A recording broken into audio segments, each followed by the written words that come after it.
Hello. Hello. How are you?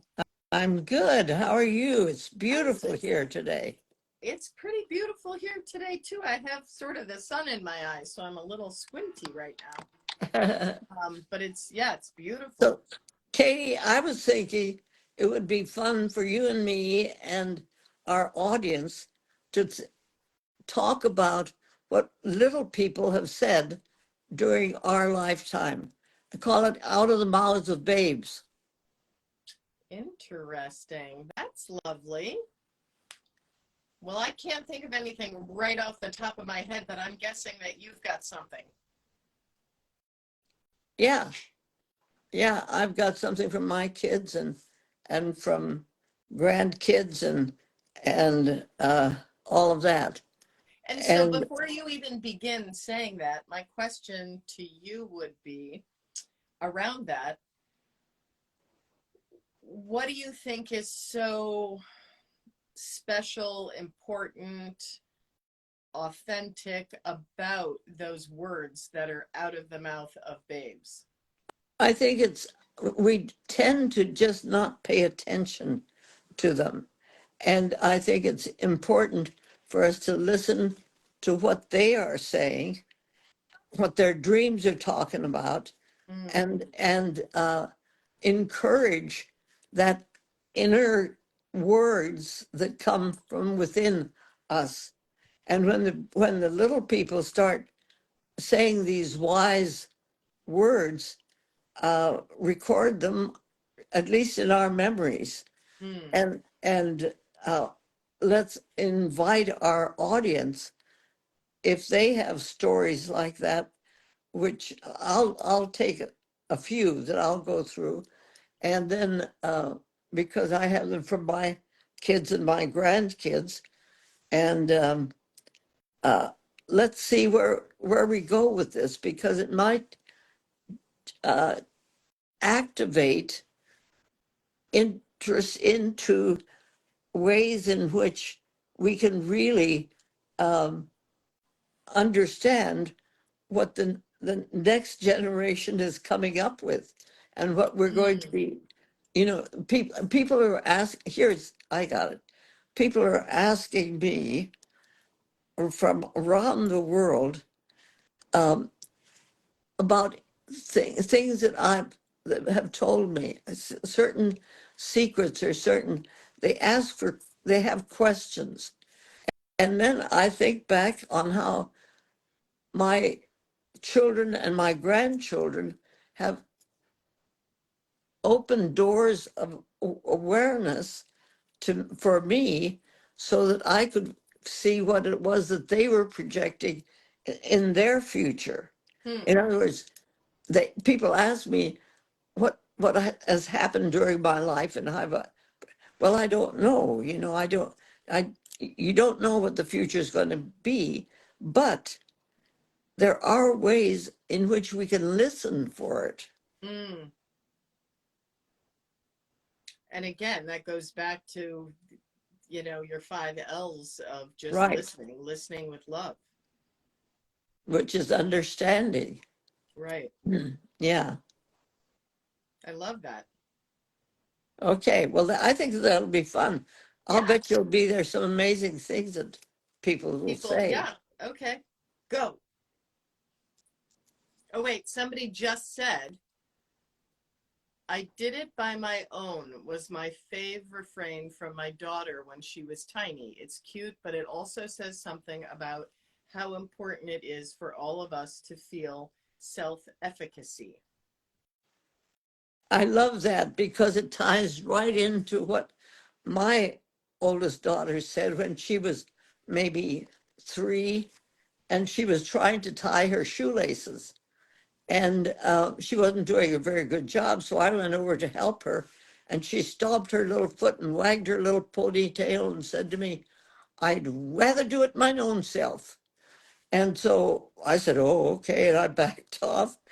And she wasn't doing very well. So finally she stops and she looks at me and puts her head back and she says, if you ever help me now.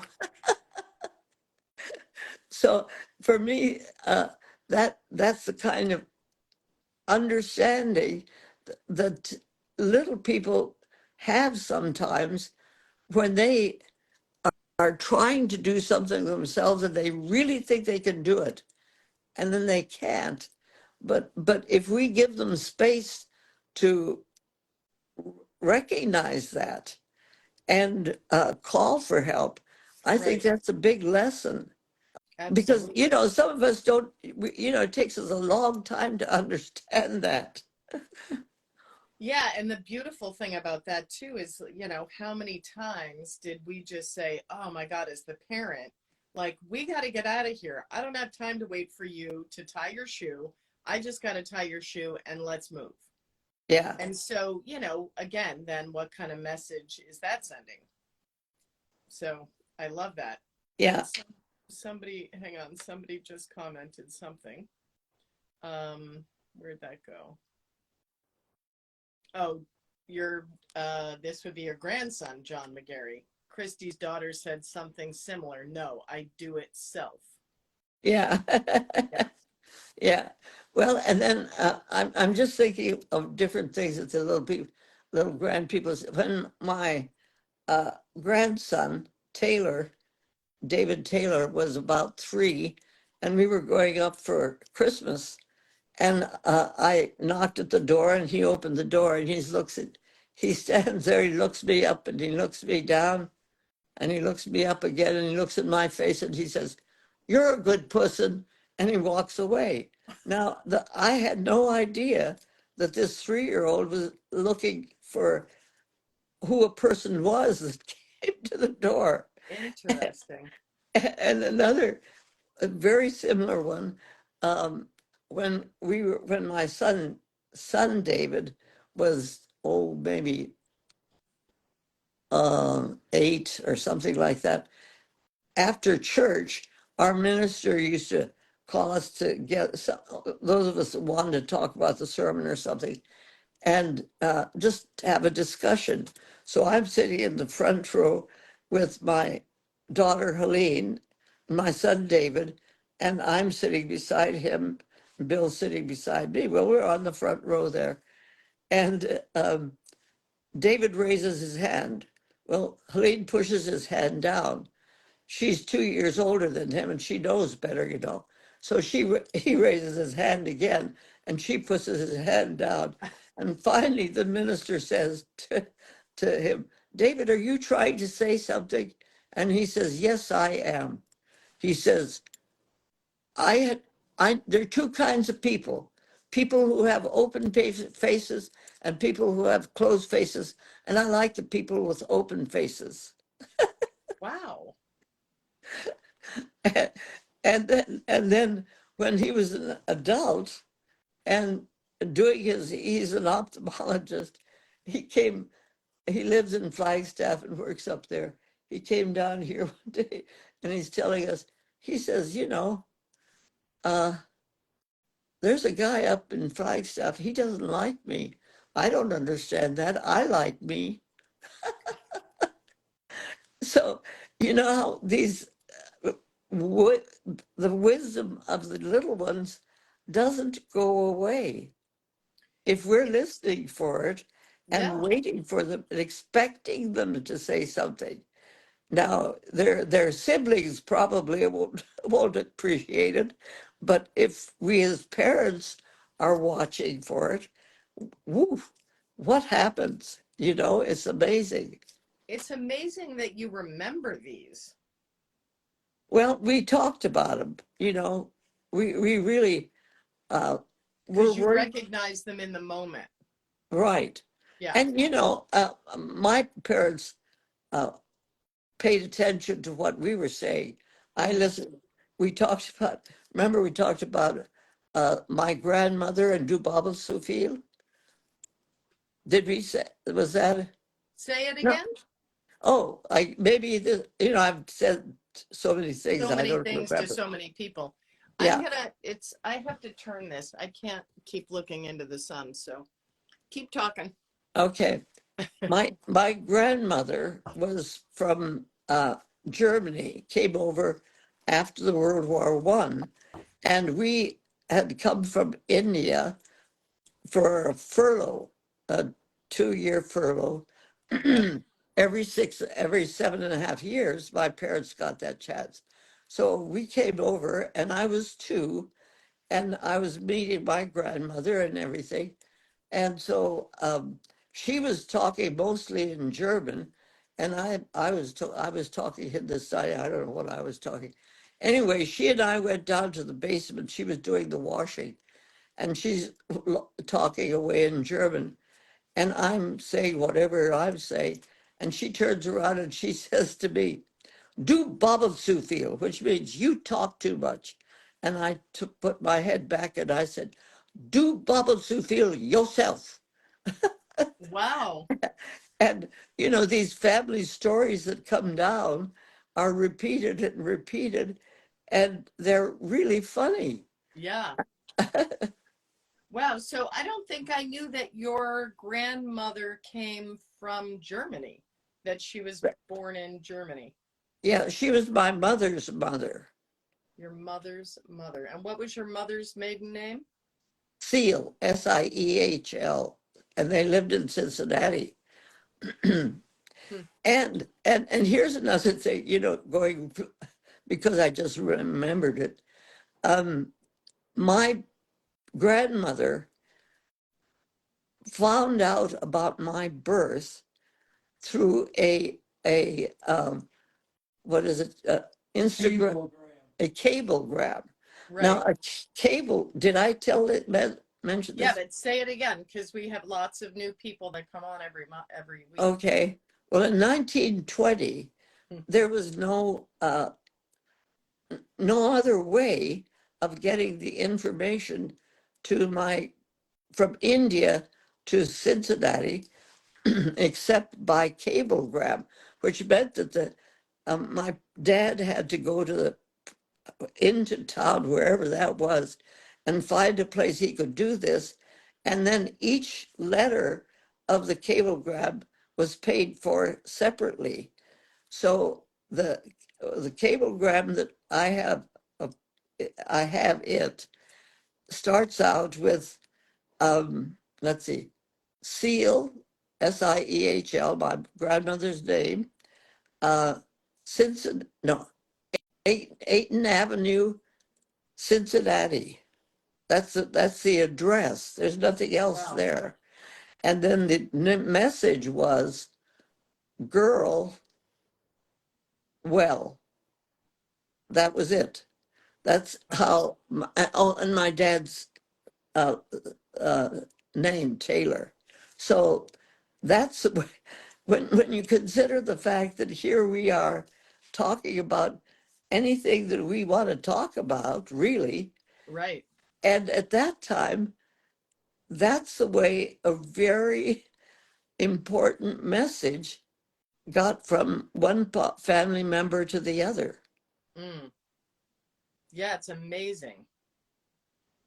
And I'm curious how much that cost, you know? Well, it cost a lot because, um, first of all, I don't know how they figured out Seal, Cincinnati, or 8th Avenue, Right. Cincinnati was, well, there aren't that many Cincinnatis, I guess. And whatever the process. So it was printed on paper and then delivered like a piece of mail. Yes, Wow. yes. Yeah, wow, that's crazy. Isn't that fun? Yeah. So, Yeah. anyway, other stories about little people. Um, hang on. I'm having technical challenges on my end today with the sunlight. It's so bright for it being it's interesting because today is the new moon. So even though it's the new moon and we have a dark sky, I have an incredibly bright room that I'm in. So it's just kind of interesting, the dark and Well, the light.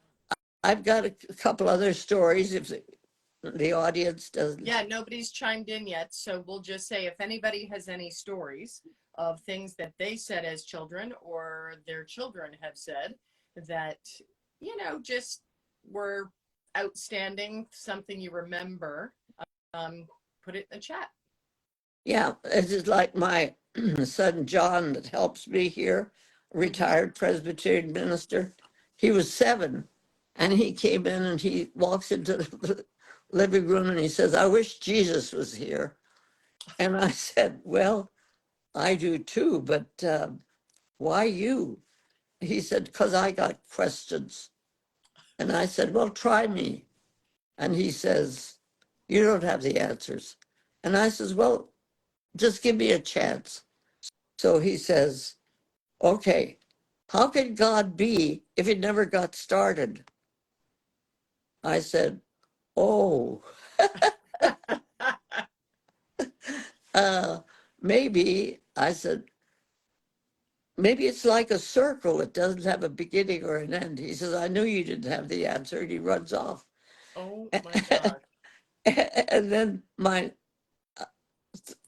number 4 child, Bob, he was about 3, and comes running in one day and he says, "I know something, I know something."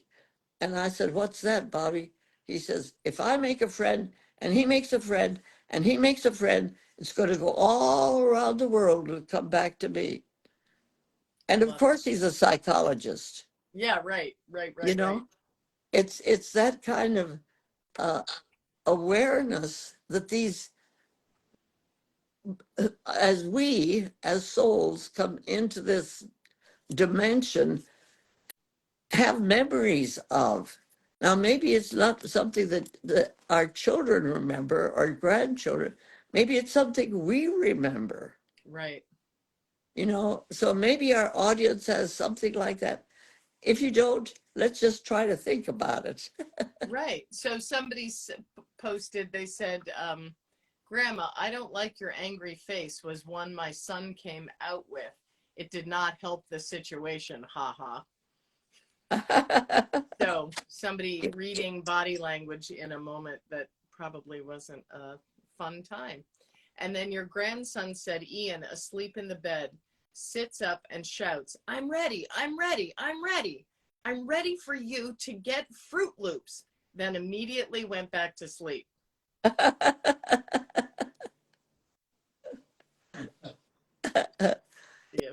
Nope. And that was it so far. Yeah, that's so funny. Well, they're statements that we pass off, because they don't seem important. But for me, my parents realized they were important. So I realized they were important.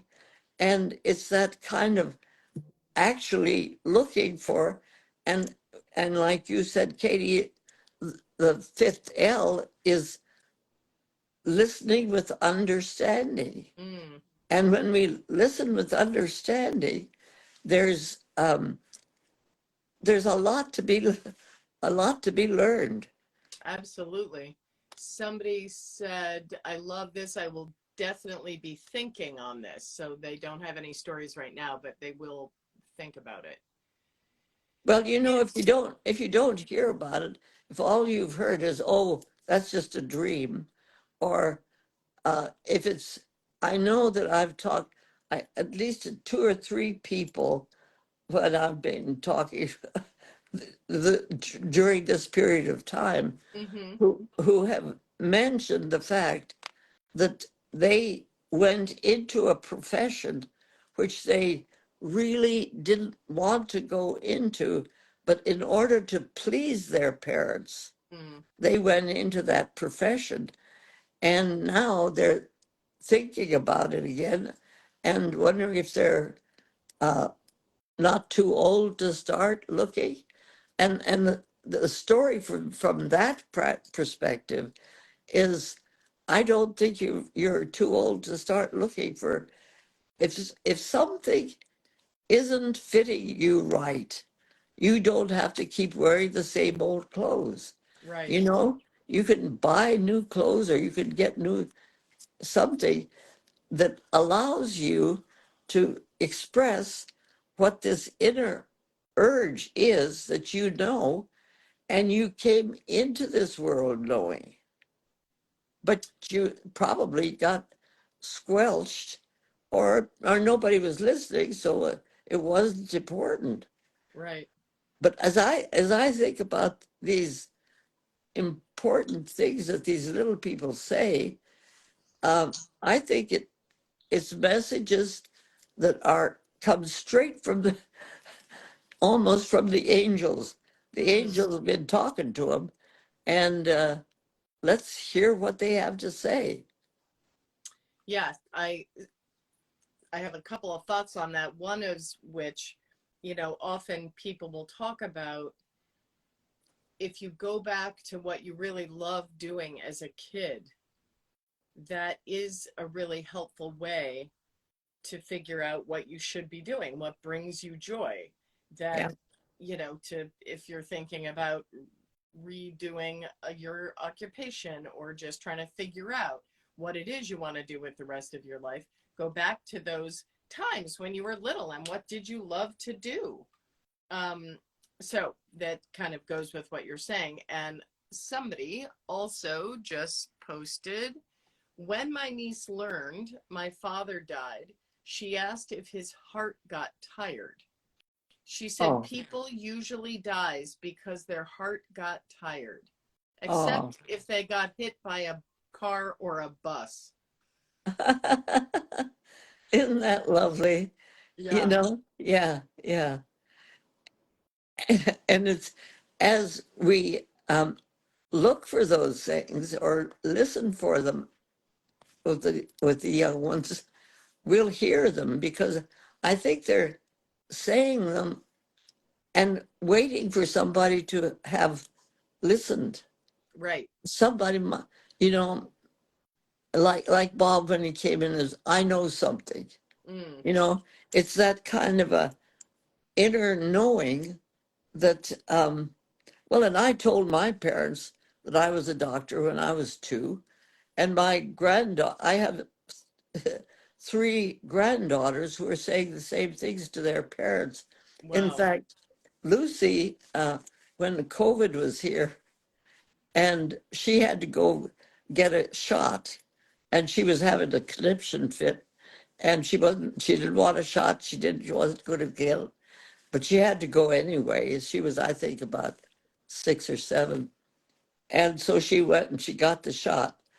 But she came straight to her grandfather, who was a retired orthopedic surgeon, and she stomps her foot and she looks at him and she says, "When I grow up and become a doctor, I'm going to be a good doctor." And she marches off.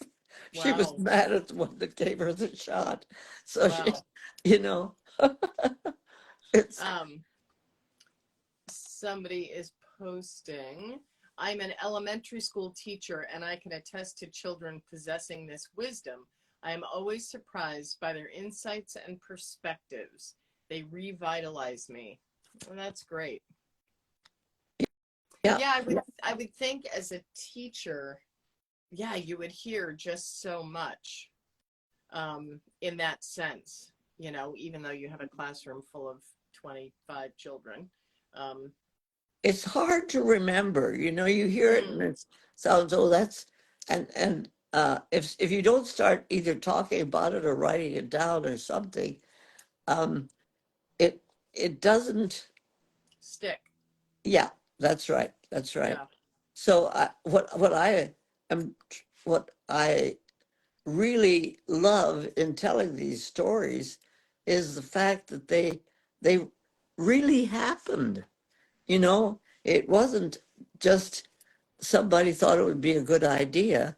Mm. These are things that really happen to real people. And, uh, you know, John, do we have the story about Maggie? Yeah, and her fifth birthday. Yeah. So she Can you hear John? Yep. will get closer. He'll come over. But this is a good story. She had her uh, fifth birthday party, Go ahead and tell it. I'll get. and she had everybody. She orchestrated the whole thing. Her father was to clean the house. Her mother baked the cake. Her grandmother took care of the baby. And the party was wonderful. And everything was really good. And then it was, and John is going to talk. Yeah. So then that night, she got real sad, and her mother said, "Why are you sad? Everything was so nice." She said, "I know, but now I don't have any more fours." And Oh, any more fours? yeah, she was sad because her fours were all over, and now she Right. had to grow up and be uh, 5 years. be a grown up with fives. So then the next morning, she comes down to breakfast, and she sits down at the breakfast table, and her father hands her some bread with butter on it, and she says, um, "I I am grateful for your generosity."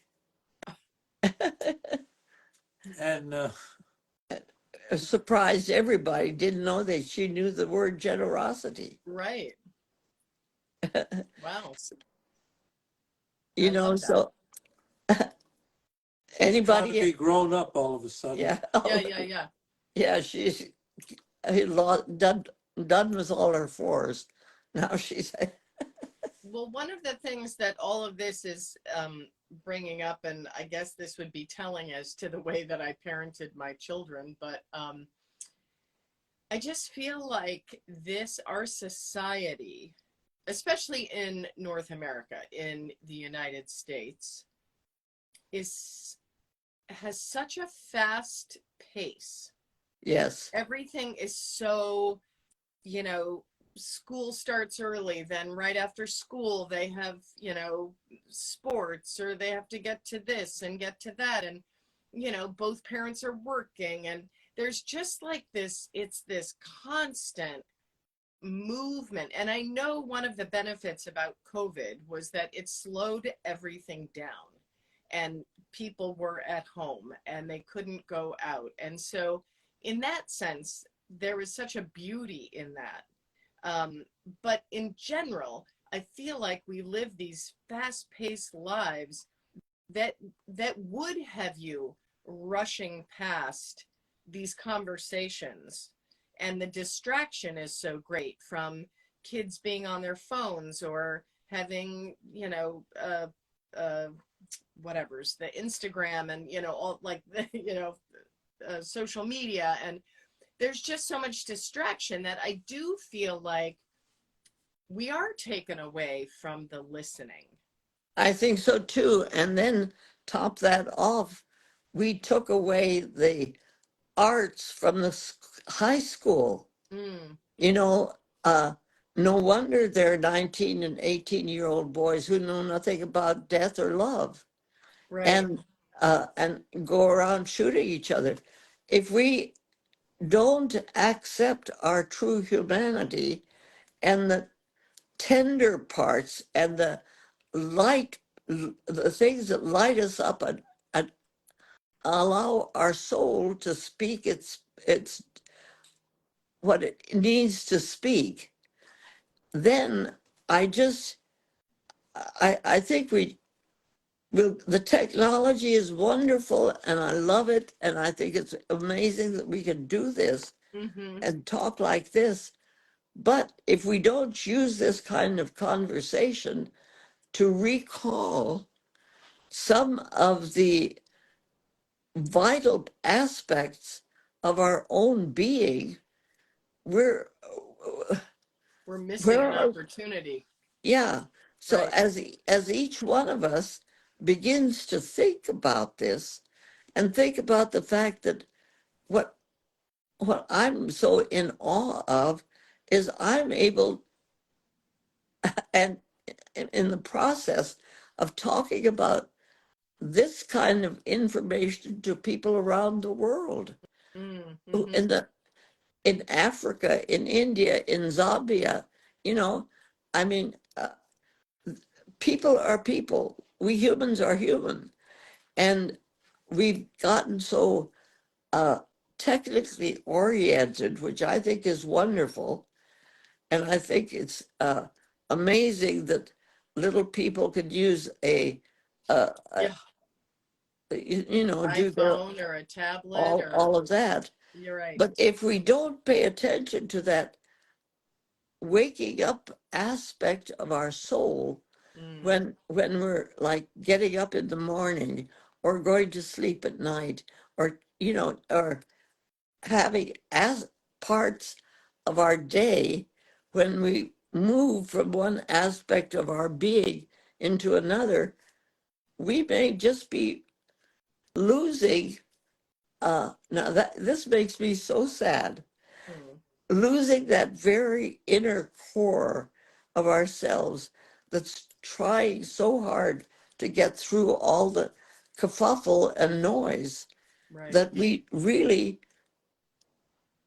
a lot of us, I think, don't really know what we should think or believe. Mm, I And agree. that's scary. If my uh, grandson could look at a person coming in the door and say, "You're a good person." Wow.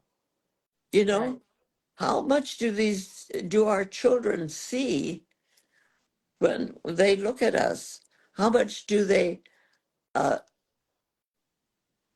actually understand when we are frustrated and totally hurt ourselves, and don't see that what they're really asking for or looking for might be something else? So let's start paying attention to the amazing wealth of information that comes through as our little people begin to understand something about what their lives are going to be like. Mm. Yeah, I just had the visual when you said that, when you said that it makes you so sad to think about, not being able to express our true humanity. The visual I had was like a seed that's just so covered with hardened earth that it can't, and it's not being watered, it's not being fertilized, it's not, being taken care of, that it can never make its way to the sun, and sprout and grow. Yeah, And I think so much of what you have shared with us along the way is that, and with the five L's, is that that's all parts of our lives. I mean, it's none of it is separated out. So, in order for that seed to grow, in order for our soul to emerge as its authentic self, we need all those things. We need to have nutrition that supports our body. We need to have movement. We need to have love. We need, like, all of the things.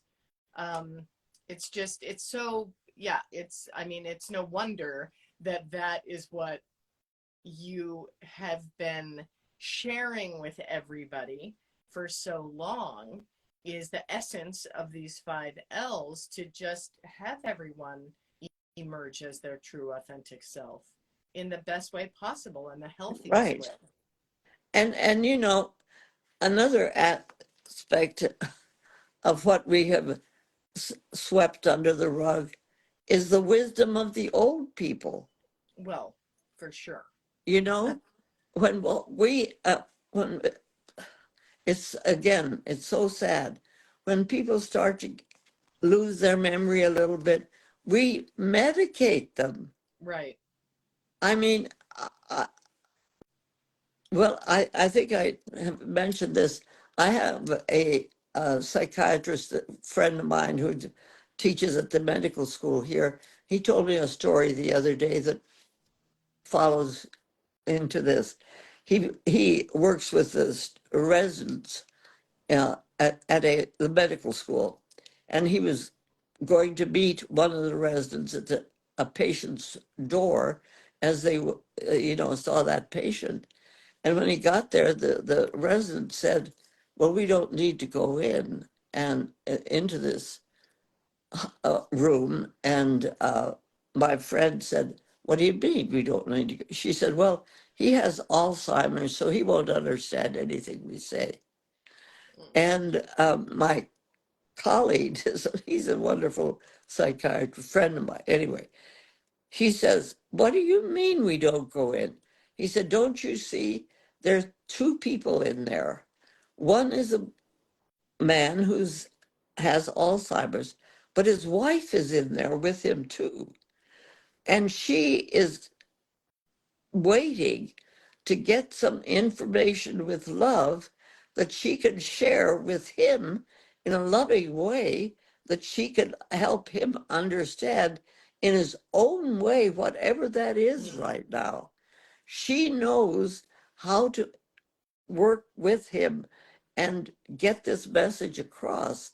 And she will take what we are saying, he'll take what he can. That we have to understand that he'll understand something because we care about him. But she will take the words and the real essence of what it is that we're saying, and she's going to live with that and work with him lovingly.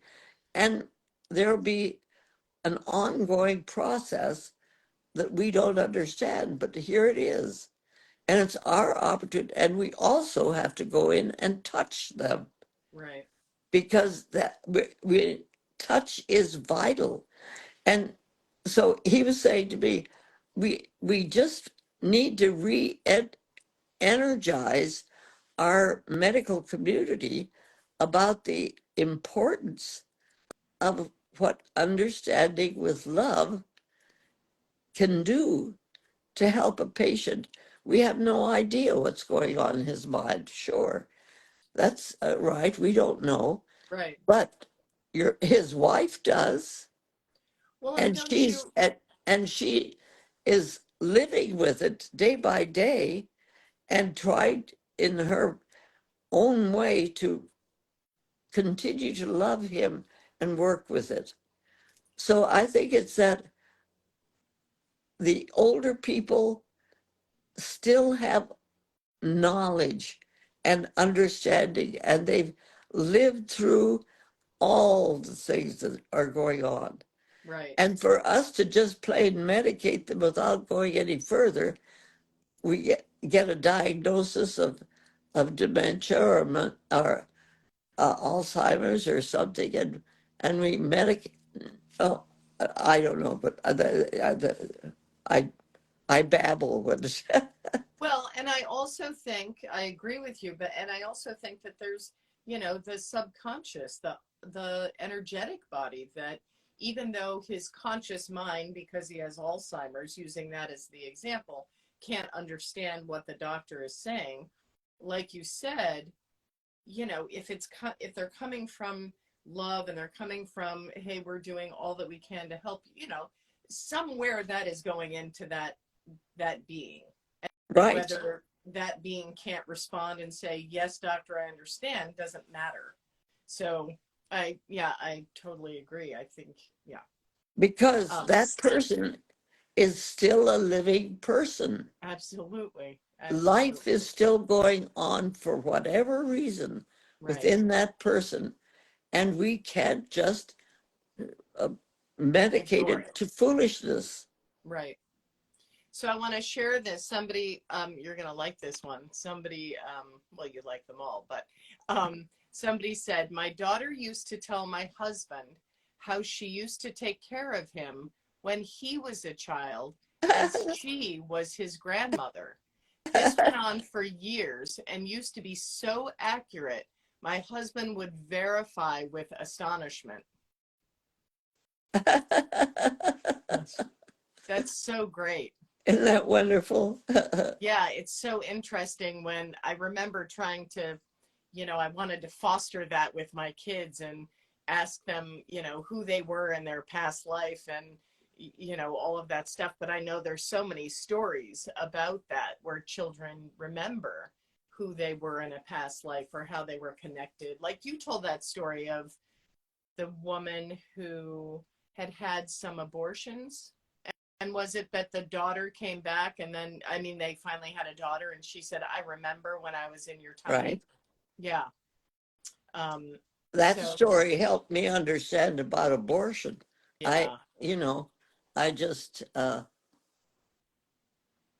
really want to get the message across that abortion is not killing, depending on the attitude with which the Mm, the person who is doing it does or receives it. Because for me, it gives the whole picture a completely different um, approach when you realize that what you're doing, if you can understand this, is giving the person, both the family as well as the energy that's trying in the process of entering, another chance. If you offer the abortion as a loving reach for that soul to understand that at this time in your life, in the baby's life, in the life of whatever's going on, it would be a disaster for the mm, baby to be born right now. And if you don't understand, we're hearing that on the news too, you know. If you don't understand that, you're cutting out the the line of lineage and mm, life going on from one to the other that is in process and needs to be understood. And if it's not understood, you know, if you don't understand that that living being within the mother is part of her love process that needs to be perpetuated, but maybe not at this time mm, because of circumstances, right. because of what's going on within their life, that they can actually have another chat opportunity to come back and live a amazing life or whatever kind of life they need to do. But the Hmm. circumstances at this point aren't acceptable. So, you know, Yeah. I have a few comments here from people. So somebody said, my naughty little sister and Bad Harry was a storybook I loved as a child, full of stuff like you're talking about. yeah, So that's fun to find books. And then, hold on. Linda's saying, children's childhood is so different to me when I was younger. Lots of fun, too much now too much iPhone tablets, etc. No writing letters. It's all done by text. Communication is not good. yeah, Yeah, yeah. it So, is. yeah. So we take Although, what's there and do the best we can, but right, I right, agree. right. And then your grandson John is saying, Ian told me, did you know cheetahs have a prehensile tail? And he said, no, I didn't. And he said, well, they don't, but spider monkeys do. That's cute. Um, Someone is saying, I'm so lucky that I can listen to Be Glad MD now because there's no older people I can listen to, or I have no connection to them anymore. That's lovely. Yeah, Yes, Dr. Gladys is here.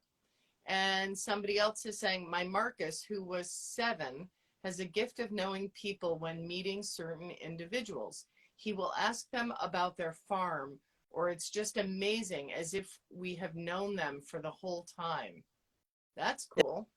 yeah, Um, so someone else says, this same grandmother died with dementia. So this gives me chills, but my daughter was able to recall moments in time my husband's grandmother has forgotten by the end of her life. I don't know that I fully understand that. Well, at least she's remembering it. I Mm, mean, they're talking about things about the grandmother's life to right, help her remember.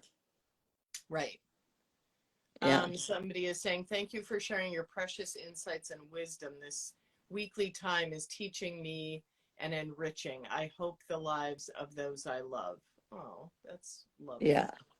Oh, I heard something really fun. I have a friend who is a nurse practitioner and has a ministerial degree and everything. She and her husband, we had lunch with them, and she has a pigeon, a wild pigeon, who comes to her window in the morning and pecks on the window, and she opens the window, and this pigeon and she talk. I don't know Wow. what they talk about, but she named the pigeon Gladys. So the pigeon Gladys comes to her window and wakes her up, and they talk. And then if Deanne doesn't get up and talk to the pigeon goes over to the other window and pecks around until her husband looks out, and the pigeon's pecking around and then walking towards the window where Deanne, and until he gets Deanne up, and she talks to the pigeon. I That mean, is so funny. isn't that wonderful?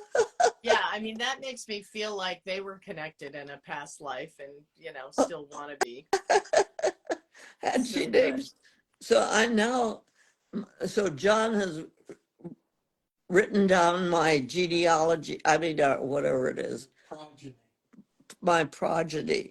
And we've now added Gladys the pigeon. Oh, I love it. Um, okay, somebody else is saying young doctors need to remember that they are treating humans that happen to be a patient, but Right, also that they're going to be old and they also would like to be treated like a human with love. right, Yes, right, yes, right. yes. Okay, hold on. Let me just keep looking. Invaluable lessons learned from Dr. Gladys. This is such a special gift of listening to you ladies here. So grateful. Thank God for you, Julia. Okay, we're all caught up, I think. Good. Here's a story. All right. My wife is a retired minister, but when she was uh, um, in a nursing home one time, and they were singing hymns. There was a lady who was very non-responsive to the hymns. Uh, she brought a uh, hymn book and put it in front of her. And when one of the hymns that was very familiar to this lady was played, the lady who had not responded to anything that they had done, nothing, uh, all of a sudden this hymn came up, and the lady uh, grabbed my wife's hand and moved her hand over the words of the hymn Wow. in the hymnal. And Wow. so sometimes when you don't think they're noticing, Yeah. or when you don't think anything's going on at all in somebody with dementia, sometimes there's a whole lot going on. They just can't show it. Right. Yeah. Yeah. It's we need to respect all sentient beings and know that, we can reach them all, even if As it long doesn't seem like it. as long as there's life and love, there's energy and life goes on. Mm, And needs to be respected, whether it's a pigeon, whether it's a baby, whether it's a 102-year-old person. Well, I'm 3 now. Yeah, I'm come on. 103, yeah. Right, right. Well, I couldn't agree more. And with that, I am going to have to suggest that we wrap up our conversation today so I can move forward with my afternoon. And I'm sure you probably have some either an interview or a Yes. massage today. Yep. Yep. Yep. Yeah, good. Good, good, good. Well, I just love so much how you are continually putting your information and your words out there, and people have an opportunity all over the world to listen to you at this stage